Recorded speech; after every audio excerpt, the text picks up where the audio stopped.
La Bible présente le baptême comme un événement unique, car il signifie le salut. Un événement unique. Nulle part dans les Écritures, nous ne voyons d'exemple de chrétiens baptisés plusieurs fois. Le jour de la Pentecôte furent baptisés environ 3000 hommes. Ils s'ajoutèrent au nombre des baptisés. Il n'existe pas de chrétiens solitaires. Le plan de Dieu est que son peuple soit connecté à un corps local de croyants. Une église locale nous offre des ressources spirituelles, un leadership, des conseils et une responsabilité. Lorsque nous nous sentons dépassés, notre baptême nous rappelle que nous ne sommes pas seuls dans la foi. Nous faisons partie de la famille de Dieu, composée d'autres croyants en Christ, baptisés de la même manière. Selon la Bible, les chrétiens choisissent de se faire rebaptiser pour se rafraîchir spirituellement ou pour se consacrer à nouveau. Il est courant que les chrétiens qui visitent Israël souhaitent se faire rebaptiser dans le Jourdain afin de pouvoir vivre le baptême au même endroit où Jésus a été baptisé. Marc 1,9. Y a-t-il quelque chose de mal à se faire rebaptiser dans un tel cas? Tout d'abord, il est important de définir ce qu'est le baptême. En termes simples, le baptême est le premier ordre d'obéissance pour le chrétien. C'est une profession publique de la foi du croyant en Jésus et un témoignage de sa nouvelle naissance. C'est son identification publique avec la mort, l'enterrement et la résurrection de Jésus-Christ. Le baptême consiste en une immersion totale du corps dans l'eau après le salut, en obéissance à Dieu. Bien que le baptême ne soit pas une condition pour aller au ciel, il fait partie de la croissance et du service chrétien.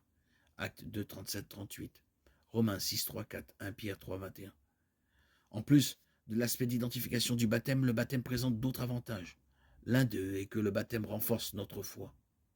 Romains 6, 4, 7 dit « Nous avons donc été ensevelis avec lui par le baptême en sa mort, afin que comme Christ est ressuscité des morts par la gloire du Père, nous vivions nous aussi en une vie nouvelle. Car si nous avons été unis à lui par une mort semblable à la sienne, nous le serons aussi par une résurrection semblable à la sienne. Nous savons en effet que notre vieil homme a été crucifié avec lui, afin que le corps du péché soit détruit, afin que nous ne soyons plus esclaves du péché, puisque celui qui est mort est affranchi du péché. Le baptême nous rappelle que notre ancienne nature pécheresse a été crucifiée et que nous avons reçu une vie nouvelle. C'est un grand coup de pouce lorsque le monde nous rabaisse. Il nous rappelle également que nous ne sommes plus esclaves du péché parce que Jésus a vaincu le péché et la mort. Romains 8, 2. Lorsque les tentations surviennent, se souvenir de notre baptême peut nous rappeler que nous n'avons pas à céder.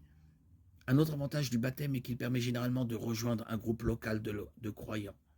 Acte 2, 41 montre que les personnes qui ont entendu la prédication de Pierre et qui ont été sauvées sur la terre étaient l'un des derniers commandements que Jésus a donnés à ses disciples. Il leur a dit qu'ils devaient faire de toutes les nations des disciples, les baptisant au nom du Père, du Fils et du Saint-Esprit. Matthieu 28, 19. Notre baptême devrait nous rappeler qu'il y a encore beaucoup de gens qui ont besoin d'être sauvés.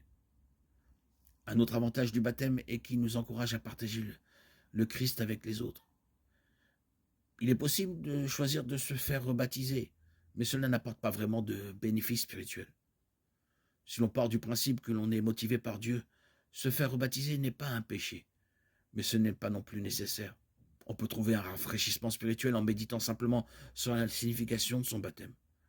Ceux qui cherchent un rafraîchissement peuvent le trouver par la confession des péchés, la repentance, la prière, la lecture de la Bible, la communion avec d'autres croyants et la transformation qui vient par le renouvellement de l'intelligence. Romains 12, 2. Ne vous conformez pas au siècle présent, mais soyez transformés par le renouvellement de l'intelligence, afin que vous discerniez quelle est la volonté de Dieu, ce qui est bon, agréable et parfait.